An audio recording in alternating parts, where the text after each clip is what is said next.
ಅಕ್ರಮ ಬಾಂಗ್ಲಾ ವಲಸೆರಿಗೆ ನೆಲೆ ಕೊಟ್ಟ ಕಾಂಗ್ರೆಸ್ ಸರ್ಕಾರಕ್ಕೆ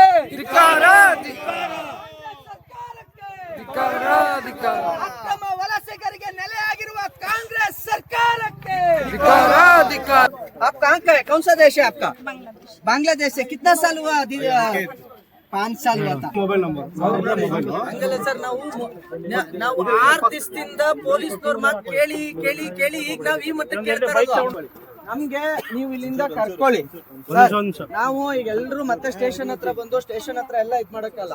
ನೀವು ನಮ್ ಮುಂದೆ ಅವ್ರನ್ನ ಕೇಳಿ ಆಮೇಲೆ ನೀವು ಕರ್ಕೊಂಡು ಸರ್. ಹಂಗ ಅಲ್ಲ, ಅವ್ರನ್ನ ಇಲ್ಲಿಗೆ ಕರ್ಸಿ ಅವ್ರು ನಮ್ ಮುಂದೆ ಕೇಳ್ಬೇಕು. ಯಾಕೆಂದ್ರೆ ಅಲ್ಲಿಗೆ ಹೋದ್ಮೇಲೆ ಅವ್ರು ಬೇರೆ ಆಗ್ತಾ ಇದೆ, ಅಲ್ಲಿಗೆ ಹೋದ್ಮೇಲೆ ಚೇಂಜ್ ಆಗ್ತಾ ಇದೆ. ಅವ್ರ ಹತ್ರ ಆಧಾರ್ ಕಾರ್ಡ್ ಇದೆ ಅಂತ ಬಿಟ್ಟು ಕಳಿಸ್ತಾರೆ. ನಾವು 100% ಅವ್ರ ಆಧಾರ್ ಕಾರ್ಡ್ ಬೇಕು ಅನ್ನೋದು ಕೂಡ ತೋರಿಸ್ತಿದೀವಿ ಸರ್. ನೀವು ಕರ್ಕೊಂಡು ಹೋಗ್ತೀವಿ, ನಮ್ ಮುಂದೆ ಕೇಳ್ಬಿಡಿ ಅವ್ರು ಎಲ್ಲಿ ಅವರು ಅಂತ. ನೀವು ಸ್ಟೇಷನ್ ಅಲ್ಲ, ಇಲ್ಲಿ ಪಬ್ಲಿಕ್ ಅಲ್ಲಿ ಕೇಳ್ಬಿಡಿ ಸರ್. ಯಾಕೆ ನಿಮ್ಗೆ ಏನ್ ಕಷ್ಟ ಅವ್ರನ್ನ ಕೇಳಕ್ಕೆ? ನಮ್ಮೆಲ್ಲರನ್ನು ಸಾಕ್ಷಿ ಮಾಡ್ಕೊಂಡು ಕೇಳಿ.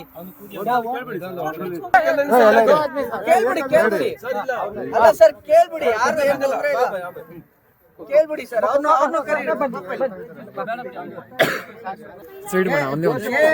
देखिए, पुलिस है, भारत का पुलिस है, कर्नाटका का पुलिस है.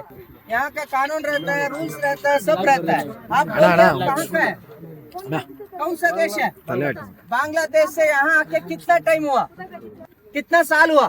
2 साल. आप 1.5 साल. आपका 2 साल. आपका भारत का आधार कार्ड है ना? ये किसका आधार कार्ड है? 1 मिनट सर, 1 निमिष. भारत का आधार कार्ड किधर है? हमारा आधार कार्ड नहीं. आपका पास किसी का पास आधार कार्ड नहीं है? ठीक है, अभी बोलिए यहाँ आ गया ना? कैसा आ गया बांग्ला से यहाँ? कैसा बॉर्डर क्रॉस किया? उधर आदमी है, दलाल बोलता है. दलाल को सर ಇದು ಕ್ಲೀನ್ ಆಗಿ ತಗೊಳ್ಳಿ ಸರ್. ಇದು ಯಾಕೆ ಅಂತಂದ್ರೆ ಸರ್ ಬರ್ಲಿ ನೋಡಿ, ಇದು FRRO ಬರುತ್ತೆ ಸರ್. FRRO ಈ ಪ್ರಾಬ್ಲಮ್ ಆದಾಗ ಅವ್ರ ಹತ್ರ ವೀಸಾ ಪಾಸ್ಪೋರ್ಟ್ ಇಲ್ಲದೆ ಇಲ್ಲಿದ್ದಾರೆ ಅಂದ್ರೆ ಇಮ್ಮಿಡಿಯೇಟ್ FIR ಆಗ್ಬೇಕು. ನಾವ್ ಇದುವರೆಗೂ ಏನಾಗಿದೆ ಗೊತ್ತಾ, ನಾವು ಹಿಡ್ದು ಕೊಡ್ತಿದೀವಿ, ಯಾವ್ದು FIR ಆಗ್ತಿಲ್ಲ. ಕಾನೂನಲ್ಲಿ ಇಮಿಡಿಯೇಟ್ FIR ಆಗ್ಬೇಕು ಸರ್ ಅವ್ರದ್ದು. आपका पास वीसा है? पासपोर्ट है? आपका नाम क्या है? 1 निमिष. जिया. पूरा नाम क्या है? मुंशी. आपका? जुएल. इलियस. आप तीनों अकेला है क्या? सबका साथ आ गया? इसका फैमिली है. इसका फैमिली है. कितना आदमी है? 4 आदमी है. कौन कौन है? हमारा बीबी, हमारा एक बेटी और हमारा बेटा. 150 जन ಅಂತ. ಸ್ನೇಹಿತರೆ, ಇಲ್ಲಿಂದ ಇವಾಗ್ಲೂ ಕೂಡ ಸರಿಸುಮಾರು 7 ಜನರನ್ನ ಕರ್ಕೊಂಡು ಹೋಗ್ತಾ ಇದ್ದಾರೆ. ಅವರೆಲ್ಲರೂ ಕೂಡ ಅಕ್ರಮ ಬಾಂಗ್ಲಾ ವಲಸಿಗರು. ಬಾಂಗ್ಲಾದಿಂದ ಅವರು ಇಲ್ಲಿಗೆ ಬಂದಿದ್ದಾರೆ.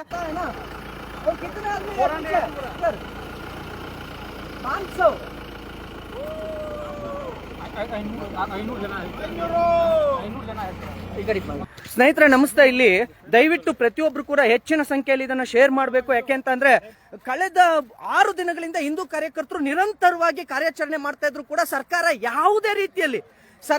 ಯಾವುದೇ ರೀತಿಯಲ್ಲೂ ಕೂಡ ಇದಕ್ಕೆ ಕ್ರಮ ಜರುಗಿಸ್ತಾ ಇಲ್ಲ. ಅವ್ರನ್ನ ಎಲ್ಲಿ ಇಡಬೇಕು ಅಂತ ಹೇಳಿ ಮಾಡ್ತಾ ಇಲ್ಲ. ಜಾಗ ಇಲ್ಲ ಯಾರಿಗೂ. ದಯವಿಟ್ಟು ಕೂಡಲೇ ಸರ್ಕಾರಕ್ಕೆ ಎಲ್ಲರೂ ಕೂಡ ಸರ್ಕಾರಕ್ಕೆ ನೀವು ಇದನ್ನ ಮಾಡ್ಬೇಕಾಗುತ್ತೆ. ಅಂದ್ರೆ ನಿರಂತರವಾಗಿ ಡಾಕ್ಟರ್ ಜಿ ಅಂತೂ ಸಂಪೂರ್ಣವಾಗಿ ಈ ಕಾರ್ಯಾಚರಣೆಯಲ್ಲಿ ತಮ್ಮನ್ನು ತಾವು ತೊಡಗಿಸ್ಕೊಂಡಿರೋದು, ಸಂಪೂರ್ಣವಾಗಿ ತಮ್ಮನ್ನು ತಾವು ತೊಡಗಿಸ್ಕೊಂಡಿರೋದು. ಇವತ್ತು ಕೂಡ ನಿರಂತರವಾಗಿ ಕಾರ್ಯಾಚರಣೆಯನ್ನ ಮಾಡ್ತಾ ಇದ್ರು ಕೂಡ ಪೊಲೀಸ್ನವರು ಇವರುಗಳಿಗೆ ನಿಲ್ಸಿ ಕಾರ್ಯಾಚರಣೆನ ಅಂತ ಹೇಳ್ತಾ ಇದ್ದಾರೆ. ಯಾಕೆಂದ್ರೆ ಇವ್ರನ್ನ ಎಲ್ಲಿಡೋದಕ್ಕೆ ಜಾಗ ಇಲ್ಲ ನಿಲ್ಸಿ ಅಂತ. ಸರ್ಕಾರ ಈ ಬಗ್ಗೆ ಕ್ರಮ ತಗೊಂತ ಇಲ್ಲ. ಎಲ್ರು ಕೂಡ ಸರ್ಕಾರಕ್ಕೆ ಏನಾದ್ರು ಹೇಳೋ ಹಂಗಿದ್ರೆ ಡಾಕ್ಟರ್ ಜಿ ಏನ್ ಹೇಳ್ತೀರಾ? ನಾನು ಹೇಳ್ತೀನಿ, ಸರ್ಕಾರಕ್ಕೆ ತಾಕತ್ತು ದಮ್ಮಿದ್ರೆ ಹೊರಗಡೆ ಹಾಕಿ, ಇಲ್ಲ ತಲೆಗೆ 1 ರೂಪಾಯಿ ಹಿಂದೂಗಳು ಹಾಕ್ಬಿಟ್ಟು ಅವ್ರನ್ನ ಎಲ್ಲಿಗೆ ಸೇರಿಸಬೇಕು ಅಲ್ಲಿ ಸೇರಿಸ್ತೀವಿ. ಇಷ್ಟ ಹೇಳಲಿಕ್ಕೆ ನಾನು ಇಷ್ಟಪಡ್ತಾ ಇದ್ದೀನಿ. ಸ್ನೇಹಿತರೆ, FRRO ದಯವಿಟ್ಟು ಇದ್ರ ಬಗ್ಗೆ ನೋಡಿ, ಇವ್ರನ್ನೆಲ್ಲ ಹೊರಗಡೆ ಹಾಕಿ. ಯಾಕಂದ್ರೆ ಇವ್ರನ್ನ ಇಟ್ಕೊಂಡ್ರೆ ನಿಮ್ಮನ್ನು ಅವ್ರ ಜೊತೆನ ವಿದೇಶಕ್ಕೆ ಕಳಿಸ್ತೀವಿ. ಅಲ್ಲಿ ಅವ್ರ ದುಡ್ಡಿಂದ ನಿಮ್ಗೆ ಸಂಬಳ ಕೊಡ್ತಾರೆ. ನಮ್ ಸಂಬಳ ತಗೊಂಡು ನೀವು FORRನವರು ಅವ್ರನ್ನ ಓಡಿಸಿಲ್ಲ ಅಂದ್ರೆ ಅವ್ರ ಜೊತೆಗೆ ನಿಮ್ಮನ್ನು ಓಡಿಸ್ತೀವಿ. ಡಾಕ್ಟರ್ ಜಿ ಇವರು ವೋಟ್ ಬ್ಯಾಂಕಿಂಗ್ಗೋಸ್ಕರಾಗಿ ಇವ್ರಿಗೆ ಇಲ್ಲಿ ಇಟ್ಕೊಂಡಿರೋದು. ಇವ್ರು ಎಲ್ಲರೂ ಬಾಂಗ್ಲಾದೇಶದಲ್ಲಿ ಹೋಗ್ಬಿಟ್ರೆ ಇವ್ರು ವೋಟ್ ಕಡಿಮೆ ಆಗುತ್ತೆ ಅಂತ ಮಮತಾ ಬ್ಯಾನರ್ಜಿದು ಹಾಗೆ ಆಗುತ್ತೆ, ಇಲ್ಲಿ ಕಾಂಗ್ರೆಸ್ ಸರ್ಕಾರಕ್ಕೂ ಹಾಗೆ ಆಗುತ್ತೆ ಅಂತ ಇವರು ಕಳಿಸ್ತಾ ಇಲ್ಲ ಇವರಿಗೆ. ಇವತ್ತು ಎಷ್ಟು ಜನ ಒಟ್ಟು ಪೊಲೀಸ್ ಸ್ಟೇಷನ್ ಕರ್ಕೊಂಡು ಹೋಗಿದ್ದಾರೆ? ಇದುವರೆಗೂ ನಾವು ಎಷ್ಟು ಜನರನ್ನ ಎಲ್ಲರೂ ಕೂಡ ಕೊಟ್ಟಿದೀವಿ. ಇವ್ರ ವಿರುದ್ಧ ಒಂದು FIR ಆಗಿಲ್ಲ, ಇದುವರೆಗೂ ಒಂದೇ ಒಂದು FIR ಆಗಿಲ್ಲ. ಮತ್ತೆ ಸರ್ಕಾರ ಯಾವುದೇ ರೀತಿ ಕ್ರಮ ಜರುಗಿಸ್ತಾ ಇಲ್ಲ, ಯಾವುದೇ ರೀತಿ ಕ್ರಮ ಜರುಗಿಸ್ತಾ ಇಲ್ಲ. ಜರುಗಿಸ್ತಾರೆ, ಯಾಕಂದ್ರೆ ಅವರು ರಿಲೇಷನ್ ಅಲ್ವಾ ಅವರು.